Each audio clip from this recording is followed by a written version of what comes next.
СН, не думал, что мне придется отвечать на явный какой-то бред, но все-таки попробую.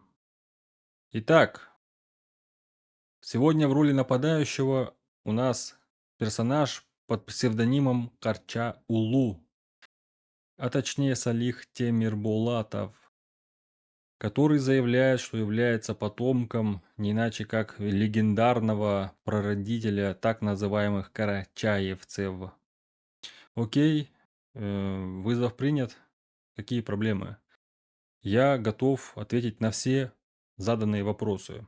Итак, поехали по порядку. Да-да, я тоже так умею пользоваться телефоном вторым. Для этого не нужно высшее образование, если что. Ассаламу алейкум, братья и сестры мусульмане. Приветствую всех зрителей. Он обращается к мусульманам. Я еще раз подчеркиваю, что я обращаюсь к аланскому народу в каждом своем видео, а не к мусульманам. Это абсолютно разные вещи, и далее вы узнаете почему. Подписчиков не мусульман.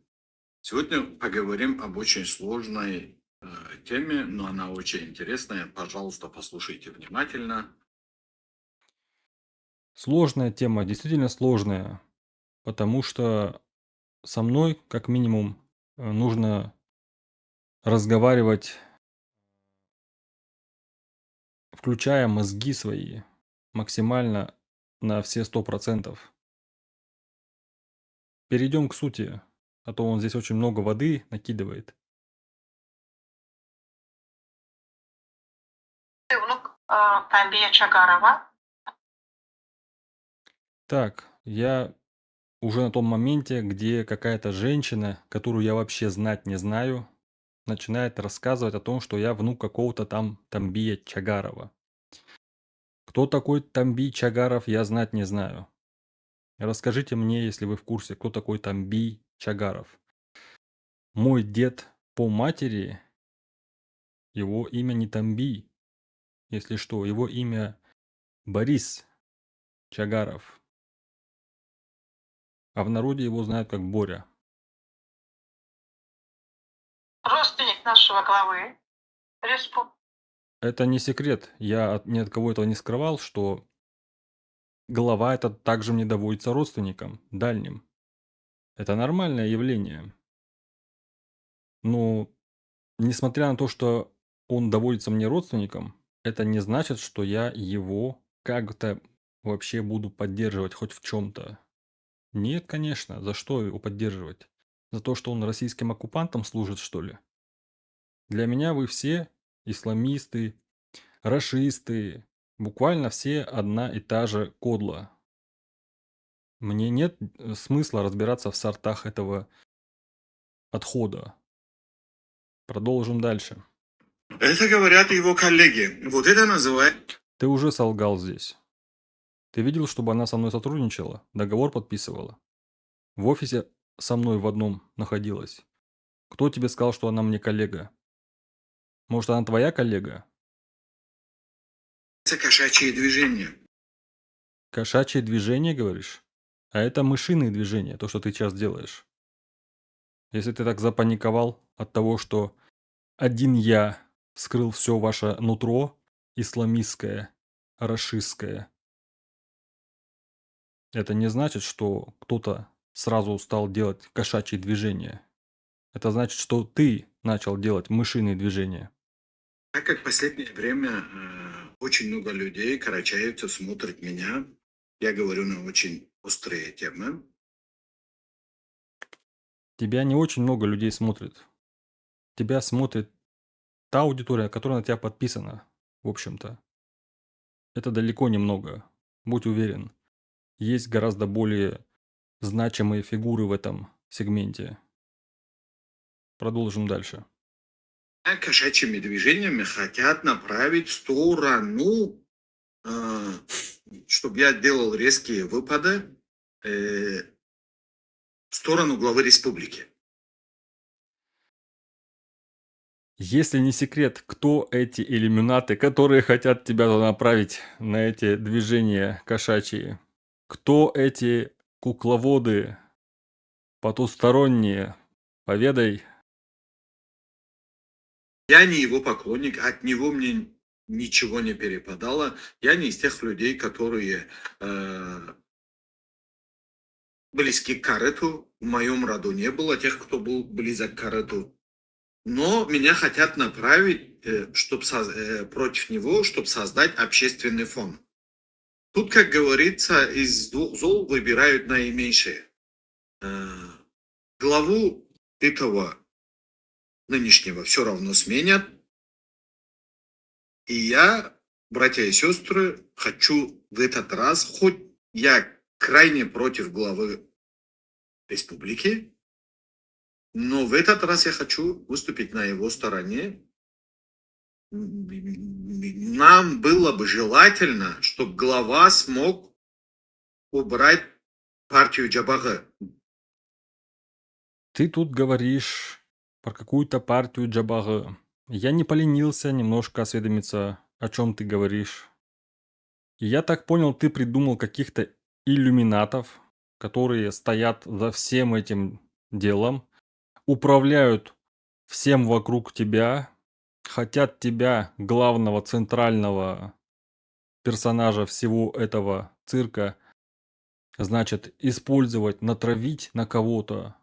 И еще и мною они, оказывается, управляют. Я тебя правильно понимаю, да?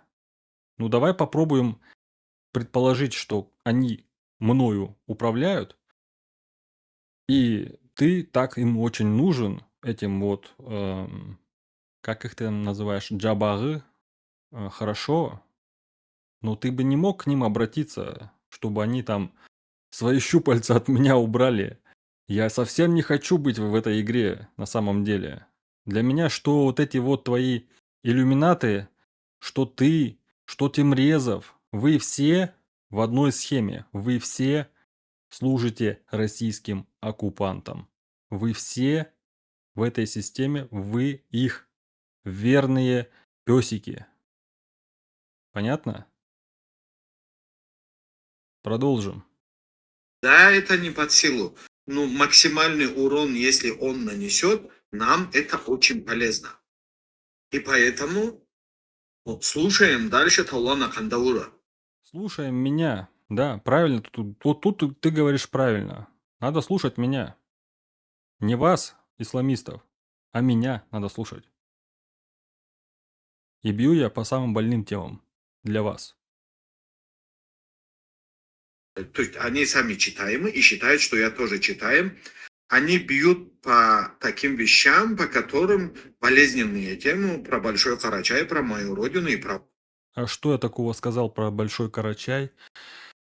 Про мою, в том числе, родину, если что так на то пошло. Там находится Тыре моего предка. Тыре – это родовой квартал моего предка, там находится, в Большом Карачае. А что именно тебя задело? То, что я сказал правду? То, что я сказал, что там нет другой работы, кроме как сотрудничать с российскими оккупантами? Это ты имеешь в виду? Ну ничего, продолжим. вашу родину тоже. Дальше послушайте, какие кошмарные вещи он говорит. Кошмарные вещи. Я, оказывается, кошмарные вещи говорю, вы поняли, да? Страшные, кошмарные вещи говорит этот нехороший Кандауэр Улу Таулан. Ты еще там в самом начале говорил, что я якобы не имею отношения никакой фамилии, никакому народу. Так вот, ты и здесь солгал. Ты лжец, патологический лжец. Так получается. Ты солгал несколько раз подряд. Может быть, тебе за это в рай сразу отправить? Не хочешь вместе со своим родным, любимым Путиным в рай отправиться, а? Тимир Булатов. Теперь, почему эта бабка обозначила, что он родственник главы республики? Потому что я этого никогда не скрывал, наверное, да? Я в контрах с этими родственничками. И я об этом заявил на самом начальном еще этапе своего действа. У тебя еще канал не появился, когда я уже начал делать дело. начал выводить вас на чистую воду. Продолжим.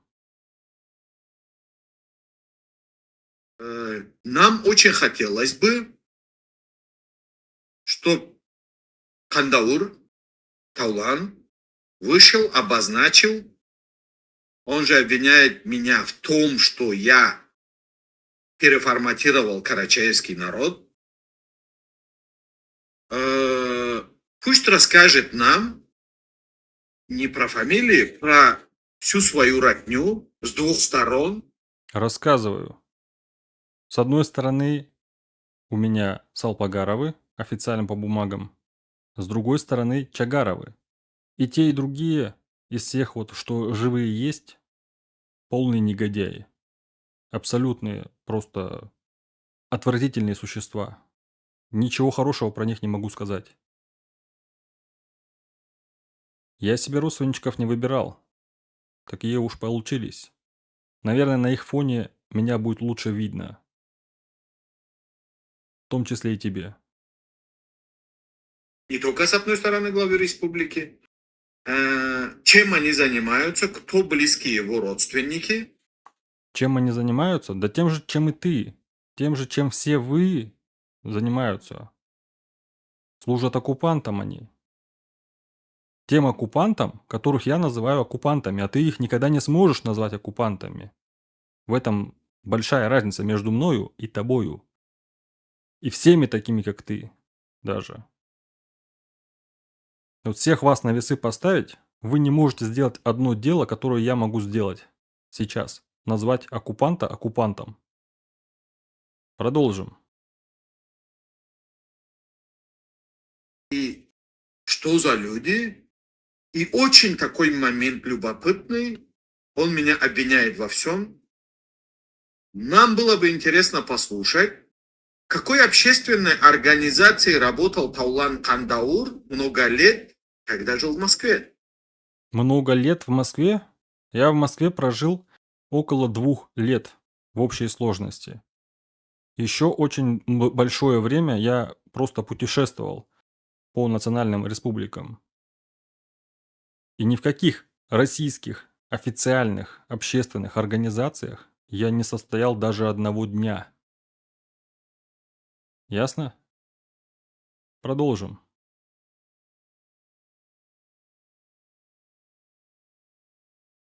По лексикону вы понимаете. Пусть расскажет Кандаур, а дальше я расскажу в конце, какими мерзкими вещами он занимается и его кураторы, какую игру они играют, какую колоссальную опасность представляет он и его обитающие за рубежами Российской Федерации граждане, Карачаево говорящие. Вы будете просто в шоке. Давайте слушать дальше.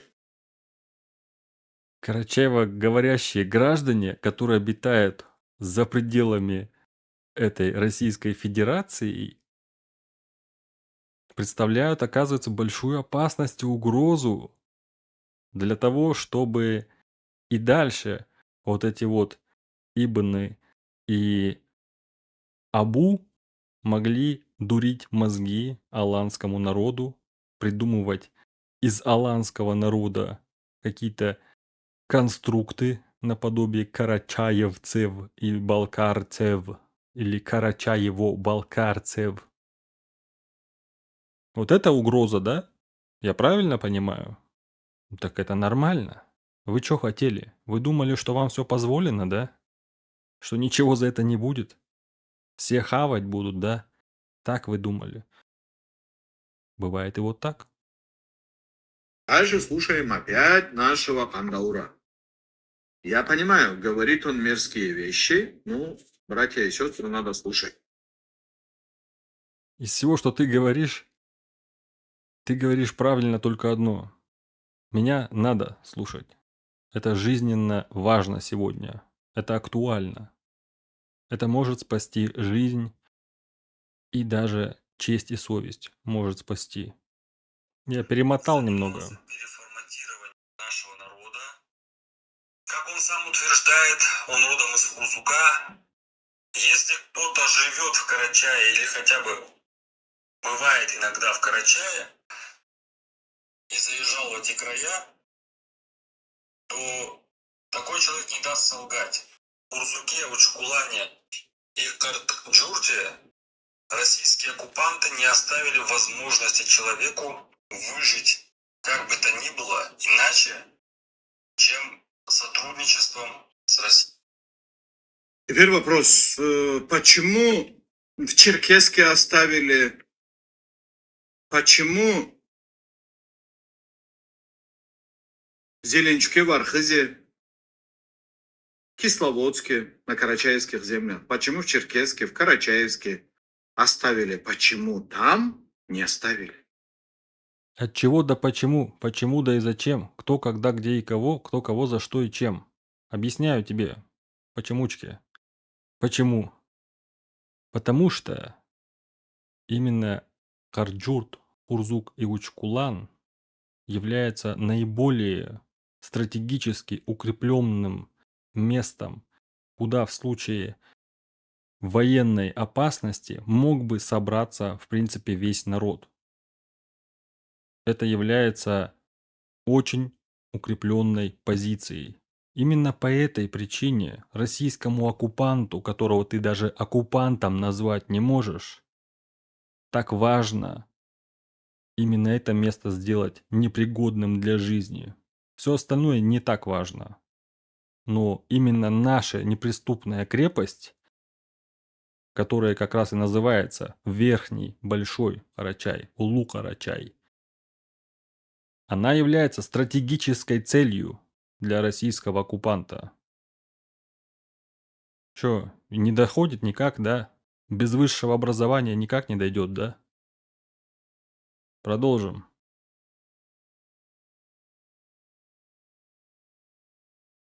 Уж не твоя ли родня этим занимается?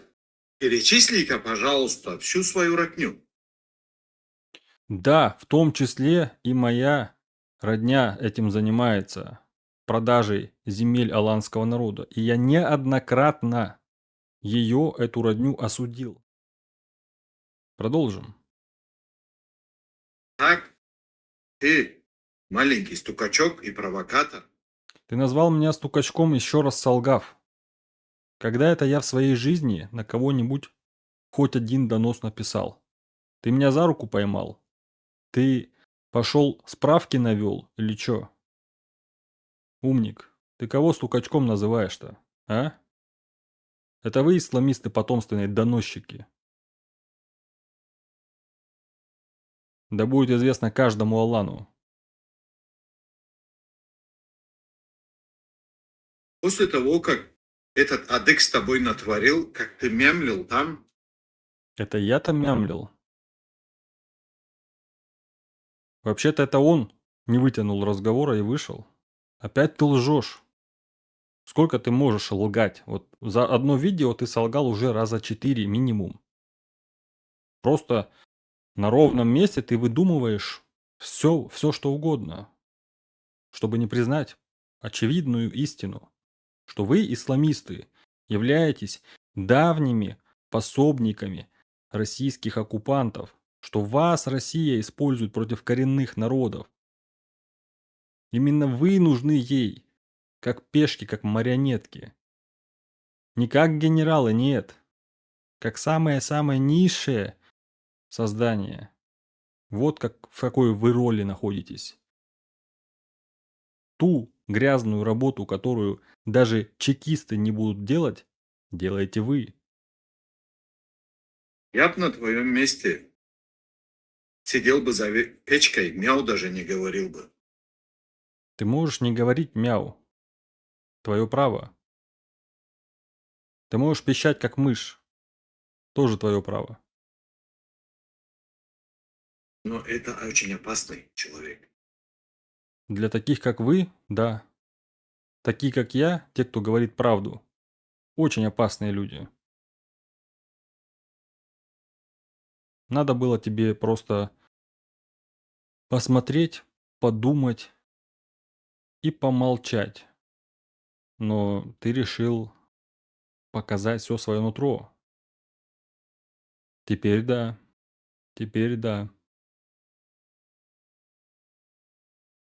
Люди. Дальше слушайте. Какие кошмарные вещи он про нашу родину говорит.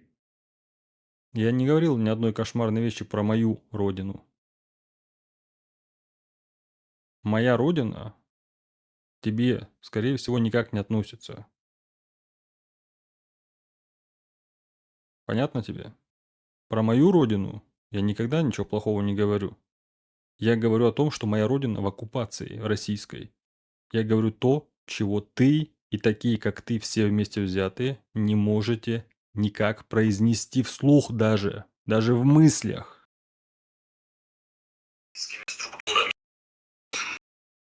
Пограничники, либо это полиция, либо это преподавание российской агитации в школах, либо это агентура. То есть Ты столько вещей говоришь, Таулан.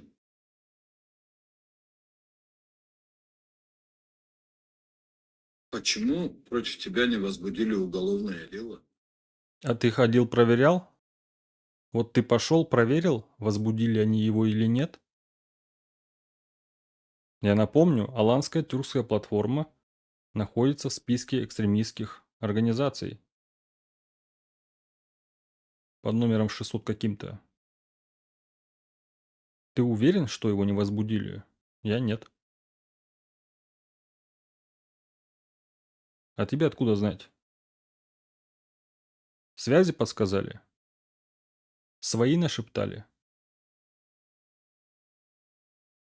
Не требует экстрадиции в Россию. А вот насчет требований от России я тебе поясню. Любые требования России сегодня, они идут боком. Лесом идут твои требования и твоей России. Во всем мире на твою Россию огромный болт вложили. Да будет тебе это известно. И все ее требования, они будут игнорироваться на автомате теперь. Ты понял? И кто же у тебя крыша правоохранительных органов? Крыша. Вот всегда они начинают про крышу говорить. Исламисты, у которых крыша – это Кремль, у которых всю их историю крышей был кто-то. В основном вот те, которые есть на нашей земле, исламисты, у них крыша – это Кремль. Они всегда думают, что вот все живут так же, как они, и без крыши никак не проживут. Кто-то должен кого-то крышевать. Такая у них логика, такие мысли вот в голове у них.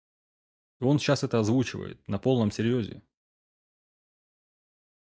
Да будет вам известно, нету такого мента в этой вашей России, чтобы меня крышевать.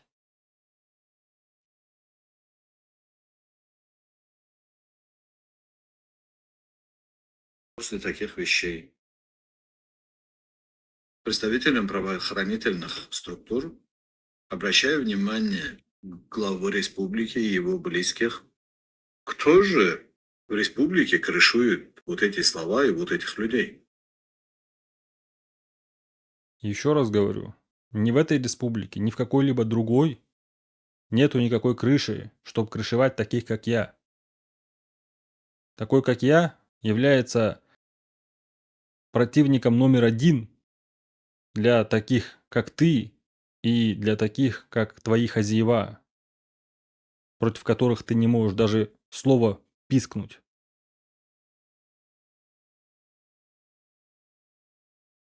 буквально все то население, которое там сейчас остается, оно является самым зависимым населением. Это те, кто, скорее всего, больше всех связан с российским государством. Поэтому верить словам таких лиц, как Карча Улу, это крайне неразумно.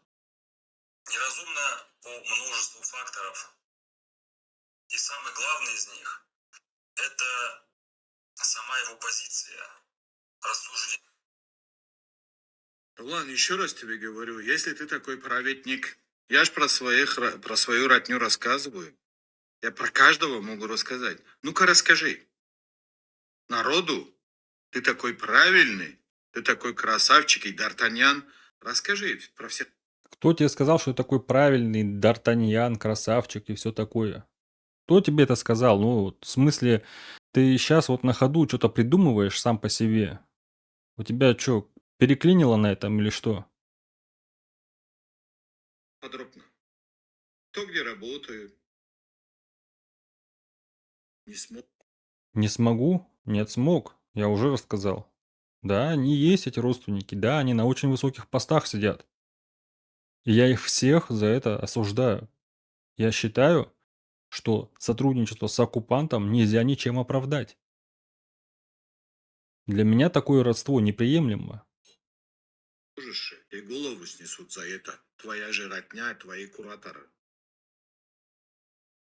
Поэтому сиди тихо. А? Я? Сидеть тихо я не буду. Я буду работать. И работать я буду во благо моей родины и моего аланского народа. Понял? Указывать будешь своим отродьям. Исламист. Не твой уровень. Ты даже не твоя. Нет, конечно, ты не моего уровня. Ты гораздо ниже. Но ты хорош для того, чтобы показать остальным аланам, кем вы все являетесь. Все ваше нутро. Отличный образец. Мне подходит. Кураторов. Сейчас я расскажу за этого парня. Дослушаем. О аланском народе, как о проекте под названием «Карачаевцы», это уже само по себе о многом говорит. Это значит, что человек пытается аланский народ делить на части. Это значит, что он является носителем нарративов России.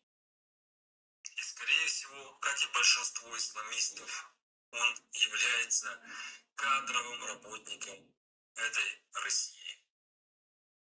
Где-то здесь я соврал, что ли? Что-то не то сказано? По-моему, все очень правдиво выглядит. С учетом твоей реакции, а? Я думаю, я достаточно развернуто сказал, что может из себя представлять этот персонаж. Эсен Кюрешевич.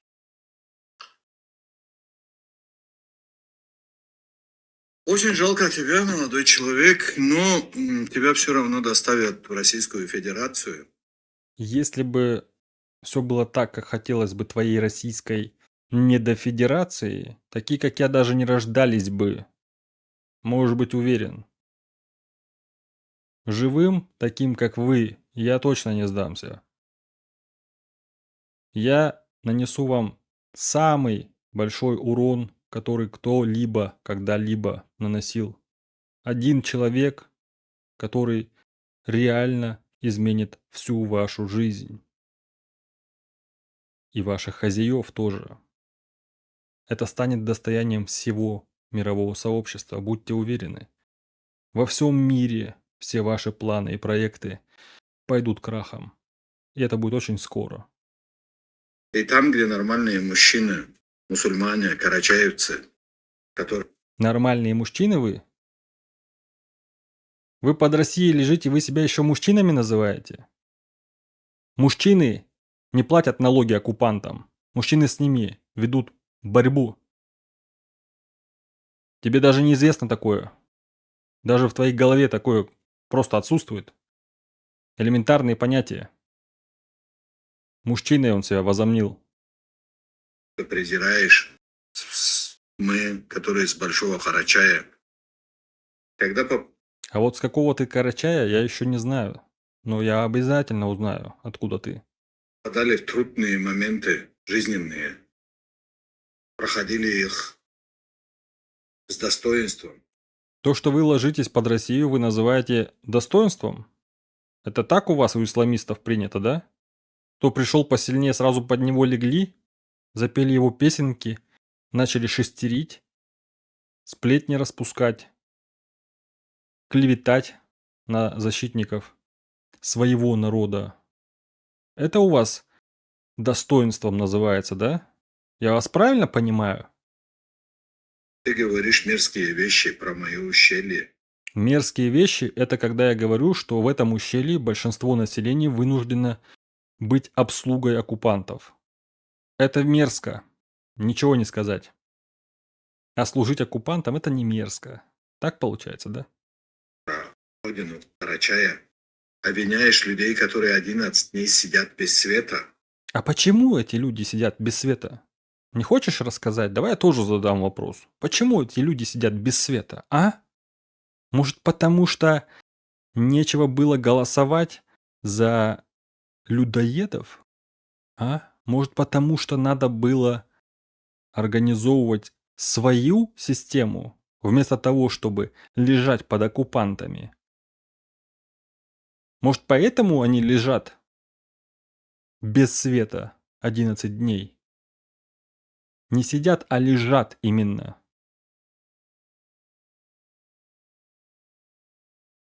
Ты, конечно, мерзость маленькая, перхоть. Маленькая перхоть, которая по косточкам разобрала всю вашу натуру. Все ваши планы, все ваши выходки, любые ваши приемы, всех ваших хозяев-кураторов, все ваши методы и стратегии, все, что у вас есть, и все, чего вы даже не знаете о себе, разобрала маленькая перхоть. Вы поняли? Вот так вот. Надо бояться, оказывается, перхоти. Перхоть – опасная болезнь. Но у тебя нет прошлого, туманное, настоящее. Я у тебя не вижу будущего, кроме... А ты попробуй посмотреть получше. Вот у тебя какое будущее? Давай к этому подойдем. У тебя какое прошлое, какое настоящее и какое будущее? В прошлом ты был под Россией, в настоящем ты под Россией, а в будущем с тебя будет спрос за то, что ты был под Россией. Это у меня-то туманное будущее. У меня вполне, по-моему, ясное будущее. одного. Ты будешь в местах не столь отдаленных с цветной кружкой.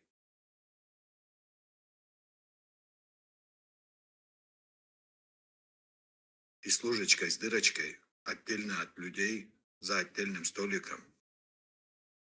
Хлебать баланду. А вот теперь он мне предсказывает будущее. Человек, который несколько раз подряд солгал, а теперь он мне предсказывает будущее. Человек, который несколько раз подряд солгал. За одно только видео. Какое вообще может быть основание верить хотя бы одному его слову вообще, да? Вот все, что он до этого говорил, может просто быть ложью. Вы представляете себе? Вот кем надо быть, чтобы верить лжецу патологическому? Каким надо быть человеком? Какой должен быть мозг? Какого размера он должен быть, чтобы вот настолько быть наивным? Кем надо быть, чтобы верить вот такому вот существу, которое патологически лжет, у которого за ложь обещано райское наслаждение и гурии? Вот так вот и живем. Эсен халағыз, эсен күрешейік.